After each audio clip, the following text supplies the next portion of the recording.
Ladies and gentlemen, boys and girls, I'm the King, and welcome back to the channel for a brand new video. Dead by Daylight have just wrapped up their developer live stream talking about a lot of information concerning licensings, and they also went ahead and talked about the new event that is coming. So in this video, we're going to be talking about all of that.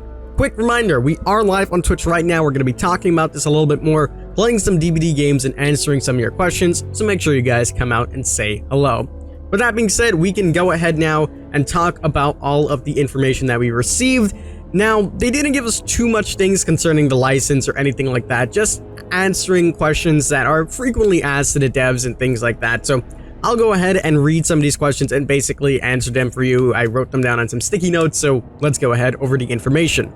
They first of all talked about the artwork slash cosplay slash decoration contest. It is still going on. They made some adjustments to the rules, so if you guys are interested in that, make sure you go to the DBD Twitter, take a look at everything, and take a look at the updated rules. So, jumping on into some of the licensings, they spoke about Quentin's face. Now, Quentin's face has been rumored to be changed or reworked since before, like over a year ago, because in the interview that I did with Matthew Cote at New York City Comic Con, which took place on October 5th, I asked him specifically there about the Quentin rework, and they said it could happen. Obviously, it's been a year later. We didn't really see anything, so Not Queen asked Matthew, why is that? And the short answer was because there's other parties that won't give them the rights. That's basically what we gathered from that. Even though the actor is on board with everything, since they're technically playing a character, it's not truly them, so they don't have a say in if things can be renegotiated and reworked,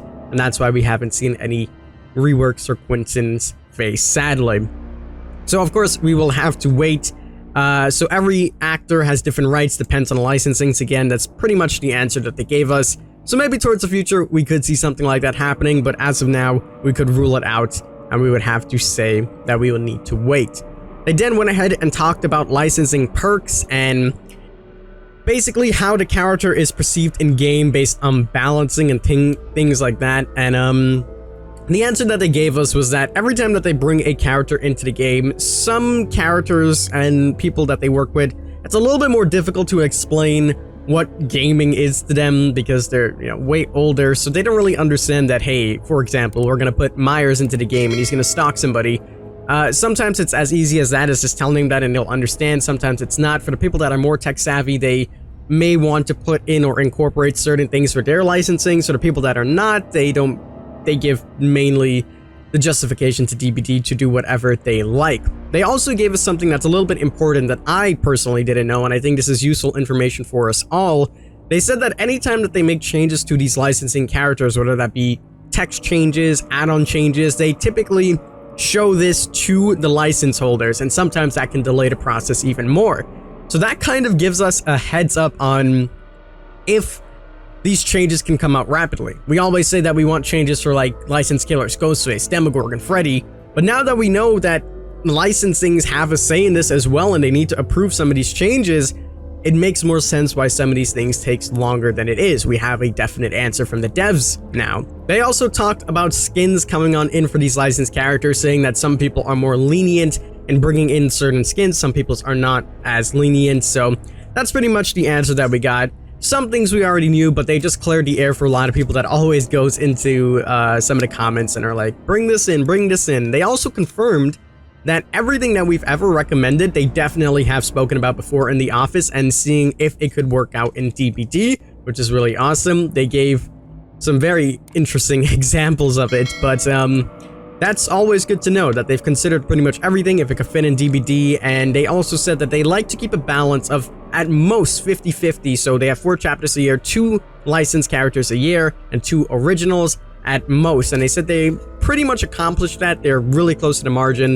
They've been going for 5 years, so that would mean 10 licensed characters, and we're almost there, so they've been sticking to that. And they kind of also teased a new killer. We don't really know if that's going to be for next, but Matthew was saying that he saw the next killer that's original, and it looks really, really good. So does that mean the next chapter is going to be original? Is that confirmed? Maybe that's just for a later chapter that they're working on.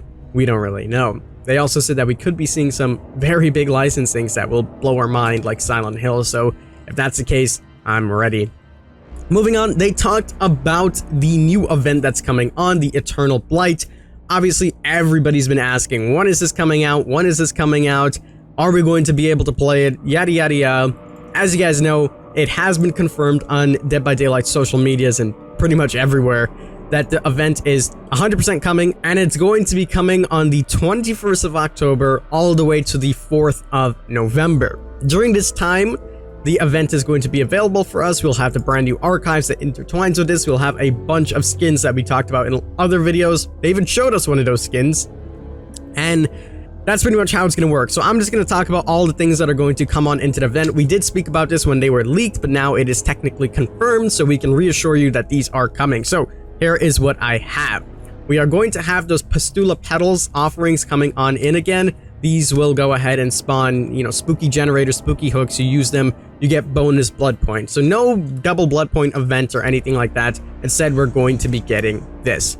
They then went ahead and spoke about the Universal Killer add-on. And in fact, we got some gameplay of it as well. I'll play it in the background for you guys as you're watching. And this is essentially confirming that we're getting a Universal add-on, and every killer is going to be able to use the Blighted add-on and have a little bit of a boost of movement speed for every hook that they get. That's pretty damn crazy.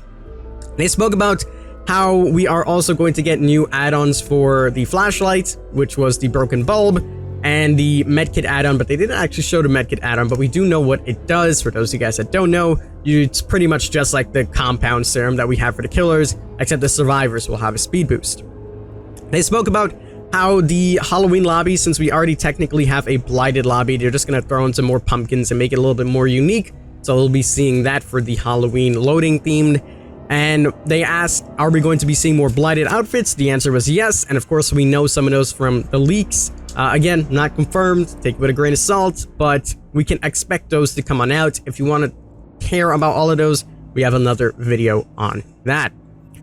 So they said, similar to last year, this is basically going to give us more storyline and conclude the story of the Blight. So obviously last year we got introduced, well, not last year. Last year we got some more information about the Blight, but even the year before when the archives just came out, we started to learn about the Blight and giving us the overarching story of Dead by Daylight. This one is going to conclude the story of the Blight, so we're going to see how it all folds up and wraps up together, and that overarching story of DBD is going to take another twist, and we'll have to see what that is towards the next DLCs and next archives. But we're essentially going to have these challenges that we can do as Survivor and Killer, play as the Blight, play as maybe Felix or whatever the character may be, and some of these challenges will actually spawn in flowers that you can extract from. And by doing this, you'll be able to get yourself, you know, your archives done and some more lore. So that's pretty awesome. We're seeing for the first time ever a challenge that spawns something into the game. This opens up the door for a lot of different things that they can do with this. So we'll have to wait and see what they are going to do. They also did show us a David King outfit. So the render is going to be on screen right now. It is an interesting outfit to say the least.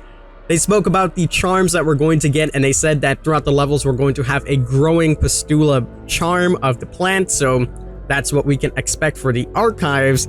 They spoke about some new charms that are going to be coming on, specifically for login rewards. And they said 3 more are going to be coming, but you need to be active on their social medias or social media in general, as they put it, in order to find and get these codes. So don't know what that's about. Stay tuned for that. We'll have to wait for more information. And they also said that the classic Blight outfits are going to make a return, as well as new ones. So we can expect that to come on out as well. So that pretty much wraps up the developer live stream that we had. That's all the information, at least the important information that you guys missed. There's some things in there that are, you know, still relatively important, but we didn't include in this video that you guys can go ahead and take a look if you are interested. But that is pretty much the gist of everything. I hope you guys did enjoy. If you did, make sure you leave a like down below. Subscribe for some more daily Dead by Daylight content. As I said, we're back on the ground, so make sure you guys come out to Twitch as well. Come and show your love and support. We will be live streaming there right now. And as always, I'm the King. I tip my crown to you guys, and we'll see you in the flesh.